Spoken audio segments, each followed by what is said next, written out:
5 hadis Nabi SAW tentang cemburunya Aisyah. Ini saya sering luruskan.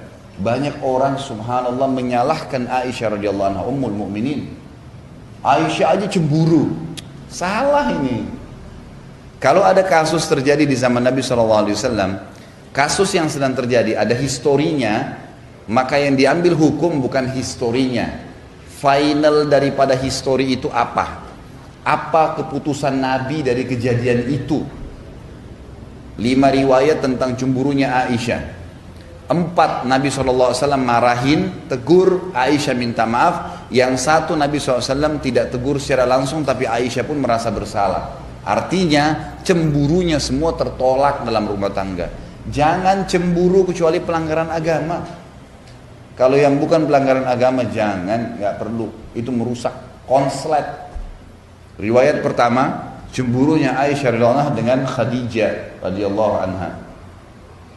Jadi pernah Nabi SAW lagi duduk berdua sama Aisyah di siang hari, tiba-tiba ada yang salam. Maka Nabi SAW kaget berdiri. Ternyata karena orang yang salam seorang wanita yang suaranya persis seperti suara Khadijah. Maka beliau kaget, gitu kan? Berdiri lalu melihat, ternyata di depan pintu itu dibuka, adiknya Khadijah bersama dengan sahabat dekatnya Khadijah perempuan juga, yang sering mengunjungi Nabi SAW dengan Khadijah waktu masih di Mekah. Maka Nabi SAW begitu lihat kaget, tapi mengatakan pada Aisyah, wahai Aisyah, buatkan makanan, hidangkan sesuatu buat tamu nih. Lalu disuruh Aisyah menyampaikan dengan istri Nabi yang lain. Datanglah mereka rame-rame menyiapkan makanan, melayani tamu, tapi mereka masih belum tahu siapa orang ini gitu. Sampai tamunya pulang. Begitu udah pulang, udah bubar, Aisyah duduk dengan Nabi SAW lagi berdua. Lalu Aisyah bertanya, Rasulullah, siapa sih tadi 2 perempuan itu begitu luar biasanya Anda menghormati? Kata Nabi SAW, yang satu adiknya Khadijah, yang satu sahabat dekatnya Khadijah yang selalu mendatangi kami waktu masih di Mekah dulu. Tiba-tiba Aisyah cemburu waktu itu. Ya Rasulullah, Anda masih mengenang wanita Quraisy yang sudah keriput semua mukanya dan sudah masuk dalam kuburan. Sementara Allah sudah gantikan Anda wanita Quraisy yang lebih baik, maksudnya dirinya gitu. Perasaan lagi nih. Ini bicara perasaan nih. Jadi dianggap ini Khadijah sudah meninggal, sudah selesai. Apa kata Nabi SAW? Lihat, ini historinya ya, cemburunya Aisyah tentang Khadijah. Maka kata Nabi SAW, demi Allah tidak ada yang menggantikan Khadijah wahai Aisyah. Dialah yang telah beriman kepada saya di saat orang-orang masih belum ada yang beriman. Memang betul Khadijah wanita pertama yang beriman. Dialah yang telah membantu saya dengan hartanya dikala dakwah ini masih butuh perjuangan. Dialah yang Allah karuniakan anak darinya yang saya tidak diberikan dari istri yang lainnya.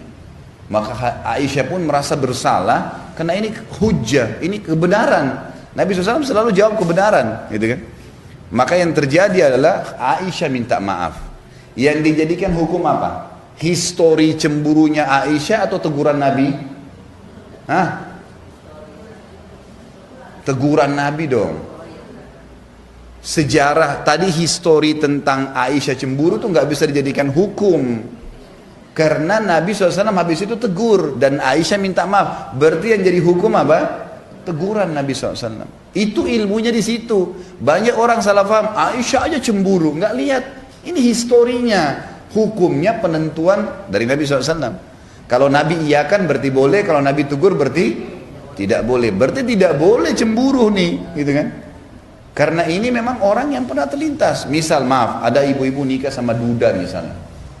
Lalu si suami ini ceritain, dulu waktu saya sama istri itu saya makan ini. Jangan cemburu. Lo nikah sama duda, dia punya histori hidupnya. Oh iya. Sekarang mau saya buatin juga enggak? Dulu saya makannya sayur asem. Mau saya buatin sayur asem juga? Gitu aja. Wah, masa masih dikenang tuh orang? Masa begini, masa begitu? Loh, nikah sama duda orang sudah punya, gimana cara? Enggak boleh disalahin. Enggak boleh disalahin karena dia memang cerita. Kadang-kadang kalaupun dia bukan duda, dia masih bujang. Dulu di rumah ibu saya makan sayur ini. Wah, langsung cemburu lagi sama mertuanya. Nah itu, makan aja di rumah ibu kamu. Pengalaman Bu ya. Alhamdulillah ada contoh. Loh enggak, ini contoh yang benar. Biasanya begitu. Jangan. Apa yang dia sampaikan berarti dia sedang mau dekat dengan ibu, menyampaikan apa yang dia suka. Tangkap positifnya. Oh, berarti dia suka sayur itu. Ya udah, saya buatin ya. Kita buatin yang lebih hebat supaya dia suka. Kalau kita mau hapus dari memori dia susah, nggak mungkin, gitu kan? Ini riwayat yang pertama. Ya, nggak boleh cemburu. Histori bukan patokan hukum, teguran Nabi yang jadi hukum. Riwayat yang kedua, cemburunya Aisyah radhiyallahu anha dengan Sofiyah binti Huyai. Ini dulu turunan Yahudi. Kebetulan memang Aisyah sama Sofiyah memiliki kulit yang putih dan terkenal kecantikannya. Nabi SAW itu kalau dari rumah Sofiyah biasanya siang ke rumahnya Aisyah, gitu kan? Aisyah radhiyallahu anha cemburu. Baru Nabi masuk langsung Aisyah mengatakan, ya Rasulullah, Anda masih terus saja datang ke rumahnya anak Yahudi yang pendek dan kerdil itu. Begitu bahasanya. Jadi karena cemburunya terbawa itu. Apa yang terjadi coba? Ini historinya. Lihat hukumnya. Kata Nabi SAW, wahai Aisyah, kau telah mengucapkan kalimat dengan mengatakan Sofia kerdil. Kau telah mengucapkan kalimat kalau ditaruh di air lautan, rusak tuh lautan. Artinya dosamu berat, gitu kan? Aisyah langsung minta maaf, nggak jadi. Yang mana jadi hukum? Cemburu atau teguran Nabi? Teguran Nabi SAW. Ini masalahnya banyak ustadz-ustadz pun mengatakan Aisyah aja cemburu. Loh, subhanallah. Seakan-akan Aisyah disalahin. Aisyah di sini menjadi penyebab hukum kita faham. Sebagaimana kalau ada beberapa sahabat yang melakukan kasus, kemudian ditegur, turunlah hukum kita faham, gitu kan? Jadi kita bukan melihat historinya, itu cuma sekedar kenangannya, kisahnya, penyebab, tapi hukum teguran Nabi SAW. Nabi bolehkan atau tidak? Riwayat yang kedua. Riwayat yang ketiga, cemburu Aisyah di malam nisfu Sya'ban. Dalam sebuah riwayat yang sahih disebutkan, bahwasanya satu malam pernah pas malam 15 Sya'ban, Nabi SAW lagi tidur, memang malam itu malamnya Aisyah, gitu kan? Lalu Aisyah kaget tengah malam, lihat Nabi SAW nggak ada di sebelahnya, tiba-tiba cemburu, pakai baju, kemudian datangin semua istri Nabi yang lain, diketukin, Nabi ada nggak? Nabi ada nggak? Nabi ada nggak? Satu-satu, ternyata semua nggak ada. Mereka bilang, kan malam ini malam kamu, bagaimana Nabi datang ke kami? Nggak mungkin, gitu kan? Maka Aisyah buru-buru ke masjid. Ternyata Nabi SAW lagi sholat tahajud. Lagi di masjid, lagi sholat. Nah Nabi SAW waktu lagi sholat, begitu salam, tahu ada Aisyah di sebelahnya dan nafasnya lagi engah, terengah-engah. Buru-buru ke masjid, gitu kan.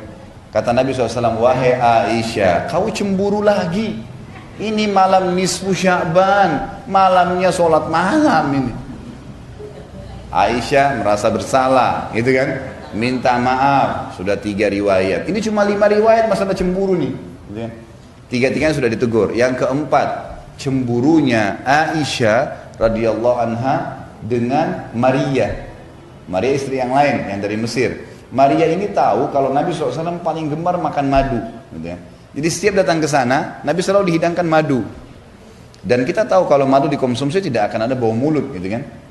Nah, Nabi SAW konsumsi madu dan juga tradisi beliau sebelum masuk ke rumah selalu menggunakan siwak. Kalau kita pakai sikat gigi mungkin sekarang ya, itu selalu agar bau mulutnya wangi pada saat ngobrol sama istri, mungkin dia akan ciuman dan seterusnya. Itu tradisi Nabi SAW.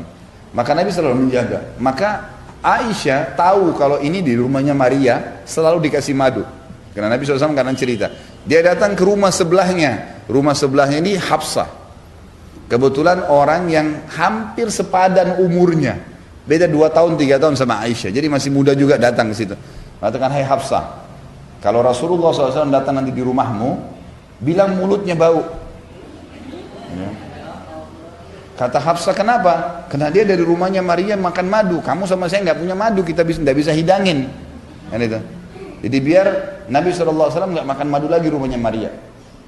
Baiklah, Hafsah setuju. Gitu kan? Ini bertawun dalam hal yang tidak baik ini. Jadi akhirnya Aisyah pulang ke rumahnya sudah sepakat. Ini kan tetangga-tetanggaan, istri Nabi kebanyakan tetangga-tetanggaan. Yang satu-satunya jauh cuma Maria, memang agak jauh di pinggir kota Madinah rumahnya, gitu kan. Maka Nabi SAW datang ke rumah Aisyah. Kemudian Aisyah mengatakan, baru masuk ya Rasulullah mulut anda bau. Kok bisa? Saya sudah pakai siwak. Nggak mungkin orang sudah sikat gigi segar kemudian bau, dan saya cuma makan madu, pokoknya bau ya Rasulullah. Rasulullah sudah tahu ini ada masalah nih, ini pasti permainan lagi nih. Baiklah, Nabi SAW keluar. Karena biasanya siang hari beliau memang mendatangi rumah-rumah istrinya gitu kan. Datang ke rumah Hafsah. Hafsah juga baru masuk, ya Rasulullah mulut anda bau. Oh, saya enggak, saya sudah pakai siwak, saya juga udah cuma makan madu. Pokoknya bau ya Rasulullah. Rasulullah SAW sudah tahu ini ada masalah berdua ini. Rasulullah enggak ke rumah yang lain lagi, langsung ke pinggir kota Madinah, kemudian duduk memikirkan, ini kenapa sih mereka ini buat gini gitu kan. Seperti itulah bahasanya. Lewat seorang sahabat bilang, ya Rasulullah ada apa? Jadi, bisakah saya bantu? Kata Nabi SAW, hari ini saya haramkan madu. Gak boleh lagi umatku minum madu. Gitu kan? Langsung pada saat itu Jibril bawa ayat surat Tahrim ayat 1. Hai Nabi, kenapa berani-berani kau haramkan madu hanya karena mencari ridho istrimu?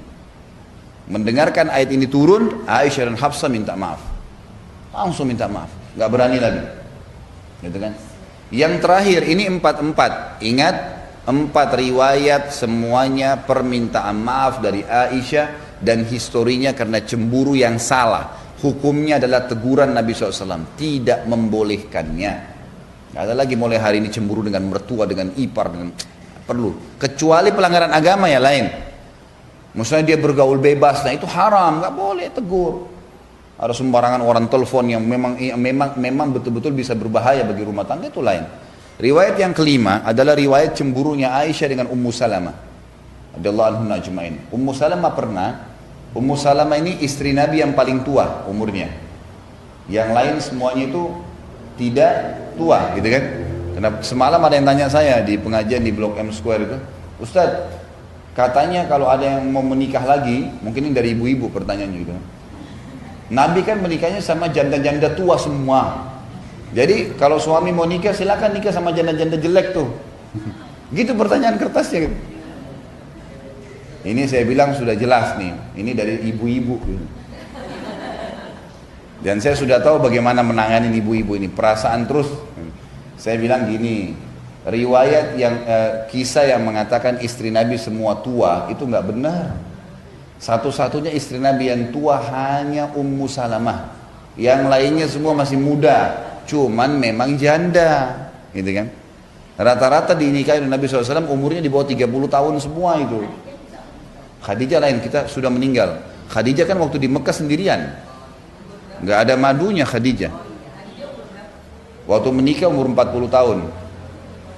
Menikah dengan Nabi SAW di umur 40 tahun, Nabi SAW umur 25, beda 15 tahun waktu itu. Dan Nabi SAW dikaruniai 6 orang anak dari Khadijah, gitu kan? Setelah itu masih melahirkan. Baik, kita bicara ini fase Madinah, istri-istri Nabi setelah poligami, gitu kan? Setelah kasus poligami, karena di Mekah tidak ada poligami selama Khadijah masih hidup. Waktu Khadijah sudah meninggal, maka Nabi SAW menikahi 2 wanita sekaligus, Aisyah dengan Sauda. Ini dengan waktu yang bersamaan, gitu kan? Jadi kita lihat Ummu Salamah ini satu-satunya istri Nabi memang yang berumur, dan beliau sangat bijaksana. Orangnya itu dewasa.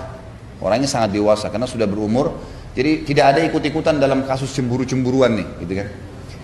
Ummu Salamah pernah memberikan hadiah senampan kurma ke rumah Aisyah. Niatnya baik. Karena waktu itu Nabi SAW lagi duduk di rumah Aisyah, niatnya supaya dimakan berdua sama Nabi SAW. Niatnya baik, gitu kan. Waktu tiba nampan tersebut dan yang bawa pembantunya Ummu Salamah, Aisyah lihat, gitu kan. Ini pembantu Ummu Salamah, langsung cemburu lagi.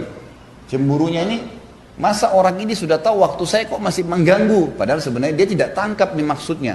Makanya jangan pakai perasaan, pakai pikiran. Ini kalau perasaan suudzon terus orang, gitu kan. Akhirnya ditepis lah, Aisyah langsung berdiri, langsung ditepis nampan itu, berantakan sebuah kurmanya. Kata Nabi SAW waktu itu, ini hadis yang, ini riwayat yang kelima ya.